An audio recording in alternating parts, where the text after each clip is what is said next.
Hayatning barakati planliq yashashda. Abduri Muhammad Yusuf.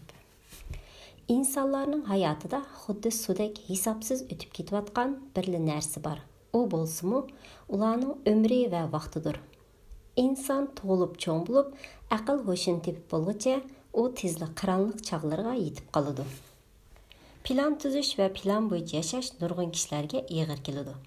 Çünkü ular özünü mecburiyet astığa kirgizilgandek his qilganlikdan erkin ve azad yashashni yoqtirdi.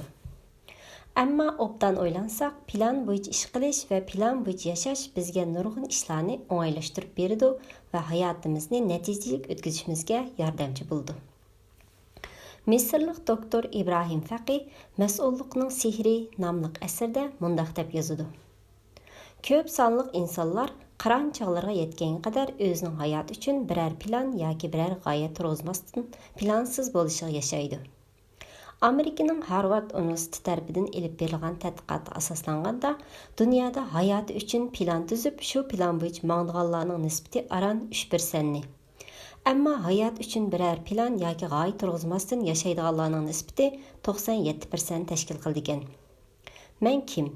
Nega boraman? degan savollarni o'zidan so'rab qo'ymaydiganlar har joyda ko'p sonliqni egallaydi. Alloh taolo: iymon etganlar, Allohdan qo'rqinglar. Har kim o'zining qiyomat uchun nimalarni tayyorlaganligiga qarab baqsin deb buyurgan.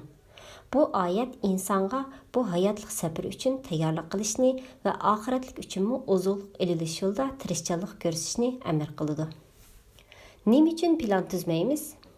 Ko'p sonli kishilarning hayoti uchun biror plan va biror g'oya turg'izmaslikdagi asosiy sabablar tuvandikicha. Birinchi, tuzgan planga amal qila olmaslikdan qo'rqish. Insonlar bu qo'rqishni og'zi bilan so'zlamasmi, biror plan tuzib, uning amal qila olmay o'zining ojizligining o'ttiriga chiqib kelishdan va shuning bilan ruhiy ma'naviyatining tuvanlab ketishdan ansiraydi. İnsanlarning ko'p sonligi qonun prinsiplarini yaxshi ko'rgan bilan o'zlarining bu qonun prinsiplar doirasida yashashini yoqtirmaydi. Chunki inson hurlikni va erkinlikni ko'proq yoqtirdi. Ammo hayotda o'ziga ma'lum planlarni tuzib chiqib, shu planlar bo'yicha ish ko'rgan odamning eng kuchli odam ekanligida shak yo'q. Ikkinchi, o'ziga ishonch qila olmaslik. Ba'zi kishilar o'zining ojizligini va irodasizligini yoshirish va o'zini qandirish uchun hamma Allohning taqdiri bilan bo'ladi. Allohning taqdir qilgani eng yaxshisidir deydi. Durust. Buningga imonimiz komil.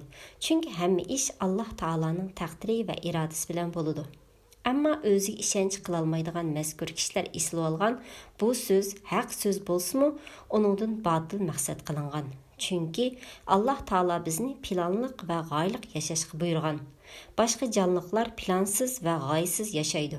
Ammo inson planliq yashashga yaratilgan aqlli maxluqotdir. 3. Kechiktirish. Chunki qilishga tegishli ishlarni o'z vaqtidan kechiktirganlik vaqtni o'g'irlaganlik bo'lib, ayni vaqtda o'z hayotining nisbalarini va saodatini kechiktirganlik bo'ladi. Kechiktirish mikroblarga uchragan odam har ishni kechiktiradi. Ati qilaman, bugun qilaman deydi-yu, hargiz qilmaydi. U oxiri o'ziga keladigan munosib fursatni kutish jarayonida bu dunyodan ayrildi. 4. Planliq yashash va plan tuzishning muhimligiga ishonmaslik. Ko'p odamlar plansiz bo'lishiga yashashni afzal ko'rganlikdan planni yoqtirmaydi va planliq yashashning foydalariga ishonmaydi. Ba'zilari deydi: "Men yillardan beri plansiz ishlab kelyapman, ammo ishlarim g'alabalik ketib bordi-ku", deydi. Bu degan anda-sanda bo'lib qoldigan ish. Uning ustiga ba'zi ayrim holatlar qoidaga kirmaydi. Ammo hayotni mundaq anda-sanda ishga eshib qoldigan majhul ta'lay ustiga qurish xatarlikdir. 5. Ba'zi kishilar hayotda plan tuzib, shu plan bo'yicha ish ko'rishning muhimligini bilsa-mu, qanday plan tuzishni bilmaydi. Şoň ular özleriga biri kelip plan tuzib berishni kutib, olamdan ketib qoladi. Nima uchun plan tuzish zarur? Hayotlik ishlarda plan tuzish va shu plan bo'yicha ish ko'rish to'liq ahamiyatlidir. Hayotimizda plan tuzishni biz uchun zarur qiladigan 5 cho'ng sabab bor. Ular tuvandikicha. 1.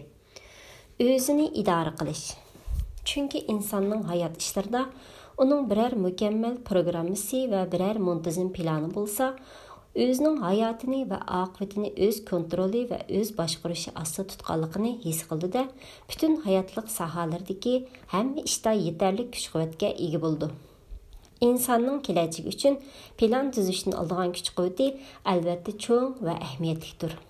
Bundaq güc-qüvvət həyatlıqның müşkilatlarını yеңishdə çoğ yardımçı boludu. Çünki hər işni planlıq elib bağan adam işlərinin közgə görünməydiğan məxfi tərəflərini obdan bilüdə onun qarşı tədbirini alıdı. Onun nişan yetiş yolda tüzgən planları onun barca müşkilatlarını və tosqunlarını yеңiş üçün zapas qudretə ega bolğan boludu. Plan bilan ish ko'rgan odam hayotning qiyinchiliklaridan huzur, halovat his qiladi. Xuddi Aristotel aytgandek, boshqalar mumkin emas deb qaragan ishni amalga oshirganlik nima degan go'zal-a? Ikkinchi, o'ziga ishonish. Hayotda planingizni ochiq qilib yozishingizning o'zla sizga ishonch bag'ishlaydi va o'zingizga bo'lgan ishonchingiz birdilla oshadi. Andın hayatlık işlerinizini öz kontrolünüzde tutup planınız boyunca iş görgününüzde bu işenç həssilep aşıdı ve sizin davamlıq algı ilgirleşke iştirdi. Ahırda sizni közlegen məqsədke ve zor utuqlarga ilip barıdı. Özüge işenge adamni hiç kim toxtalmaydı ve yolunu tosupmu qalalmaydı. Üçüncü, qimmet yaratış. İnsanның hayatlıqdaki qimmeti onun qolu kəldirgen nəticələri bilan belgilindi. Qimmet yaratish işi bolsa, planlı qalda izchil ishlash va turmasdan ilgirlash bilan bo'ladi. Plan bo'yicha ish ko'rib natija qozonishning o'zi insonning o'zini qadrlaganligi va o'zining kuch-quvvatiga ishonganligi bo'lib, o'z qadr-qimmatini ko'targanligidir. 4. Vaqtni tejash. Inson qilgan ishlarini oldin planlab olganda ko'p vaqtini zoya bo'lishdan saqlab qolgan va uni tejab qolgan bo'ladi. Çünki mundaq adam avval nima qilish lozimligini obdan bilganligi uchun ahamiyatsiz ishlarga vaqt sarf qilmaydi va qilishga tegishlilarni oldi bilan qiladi. İnsanning vaqtini behuda zoya qilganligi o'zini o'ldirganiga tangdir. Chunki vaqt umr, vaqt hayotlikdir. 5. Hayotida birər plani və muayyan birər muddasi bo'lmagan odamlarning hayoti iztirob va xotirjamsizlik ichida o'tadi. Bularning aksicha, hayotning hamma sohalarida plan bilan ish ko'rgan odamlarning ko'ngli xotirjam, o'zlari baxtli keladi. Mundaqla hayotning ta'mini barcha lazzatlari bilan to'liq tetigan bo'ldi. Chunki mundaq kishilarning ichki dunyosidagi zapas energiya ularni hayotning ta'mini texim to'liq tetishga ishtirdi. Xuddi Roosevelt aytgandek, saodat planlarning va yaratish yo'lidagi tirishchanliklarning ichiga yoshiringandir. Hayotdagi planingizni qanday tuzsiz? Hayotlikdagi utuq moddiy jihatdagi utuqlar bilan cheklanib qolmaydi. Mundaq bir utuqqa tan sog'liqning yaxshi bo'lish bilanla yoki do'stlarning ko'p bo'lganlik bilanla yoki oliy diplomga noil bo'lish bilanla yetkili bo'lmaydi. Bularning hammasi hayotda erishgil bo'lgan utuqning biror parchasidir. Bas, ammo haqiqiy utuq hayot sohalarining hammasini o'z ichiga olgan mukammal utuqdir. Şuna hayat qaynamlarida g'albilik bo'lish uchun uningga tamponlikni asos qilgan mukammal bir plan tuzish va uningda tuvandagi 5 cho'ng asosga ahamiyat berish lozim. Ular tuvandikicha. 1.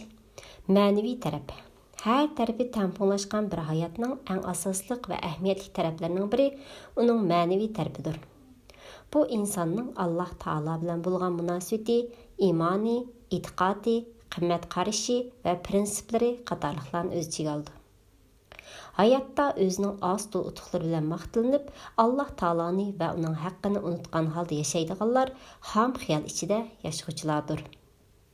Alloh taolo bilan bo'lgan munosabati joyida bo'lganlar hamisha xotirjamlik, ko'ngli to'q va to'liq bir saodat ichida yashaydi. Chunki bu munosabat ularga shundoq huzur halovatlik hayotni taqdim qiladi.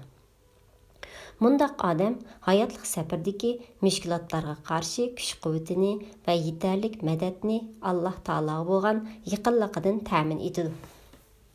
Shunga u hayotlikning hamma sohalarida mukammal utuqlarni qozona oladi. 2. Shaxsiy taraf.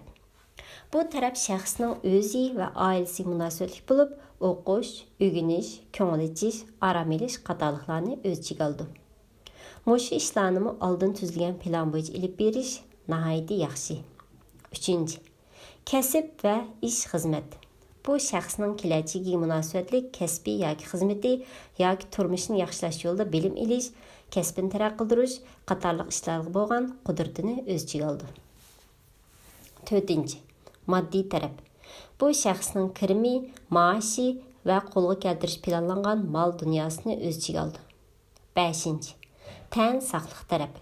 Bu shaxsning yemak-ichmakdagi tarzi, prinsipi va odatini o'z ichiga oldi. Yuqorqi 5 asosga ahamiyat berib, bular haqqa tuzgan planlarni o'rindash yo'lida tirishchanlik ko'rsatishning o'zi insonni baxtli qilishga yetarlikdir. Ammo bularning ba'zisi ko'ngil bilib, ba'zisini nazardan saqit qilish, ko'zlagan saodatni hosil qilishga to'sqin bo'ladi.